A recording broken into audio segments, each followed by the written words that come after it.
So here we have the Vauxhall Insignia SRI VX line, automatic on an 18 plate.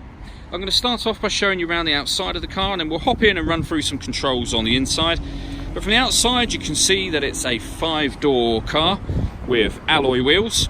We'll start off inside the boot and then work our way around the rest of the car from there. We have reversing sensors. This car's also got a reversing camera, loads of boot space as you can see, and 3 individually folding rear seats as well. Okay, so we're just going to work our way back round to the front of the car now, and then we'll hop in and run through some controls on the inside. But now that we've done a full circle of it, you can see not only is it a great looking car, but it's in wonderful condition the whole way round. Just briefly before we climb in, I think it's well worth seeing the interior from this exterior point of view. These seats are as good as new. There's plenty to run through on the dashboard, so let's hop in and we'll do that now. Okay, so now that we're inside the car, we're going to start with the dials. On the left-hand side, we have the rev counter, and on the right-hand side, the speedometer. At the top, we've got the fuel gauge and coolant temperature gauges, and then underneath that, the trip computer, which includes the total miles on this car of 8,313. You can change information displayed there using buttons on the steering wheel for various different settings, fuel economy information, as well as that digital readout for the speedometer. Those buttons I was using are these ones on the right-hand side. We also have stereo controls over there. And then on the left-hand side, we have lots of buttons. So we've got cruise control and speed limiter just here. We have forward collision warning system. There's a video on our website that shows how that works. We have voice activation for the phone, and we have a heated steering wheel. Hit that button to heat up the steering wheel, which is great this time of year, obviously. Over in the center, we have the touch screen. So you can see that we've got satellite navigation. There's a full video showing exactly how that works on both our website and on our Facebook page. It's well worth checking those videos out. Go back to the main menu.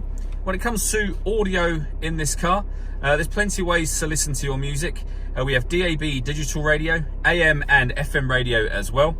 And nothing's plugged in at the moment, but we've got USB input, auxiliary input. You can stream music wirelessly via Bluetooth audio as well.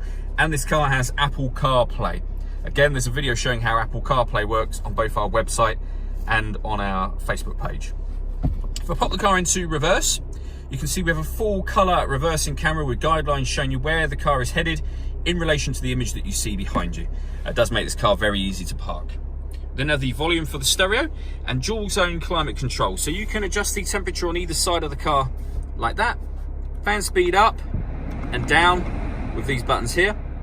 When you're happy with those settings, you can turn the car air conditioning on, put it on auto, and the car will automatically maintain the temperatures you've asked for by taking control of the fan speed itself, and you can override that at any time you wish to put it back into a manual mode. And that button will turn the air conditioning on or off yourself on a manual mode should you wish to do so. Underneath that, we have a 12-volt charging socket, a couple of cup holders, and we can close that over. We have the fully automatic gearbox, and in front of that, we have the ability to turn off the parking sensors and to turn off the stop and start. So this car is designed to cut out in traffic to save you fuel. Hit that button to turn that system off. Welcome to this real-world fuel economy test for the new shape Vauxhall Insignia. This particular version is the estate version. It has an automatic gearbox and it's the 2-litre diesel variant.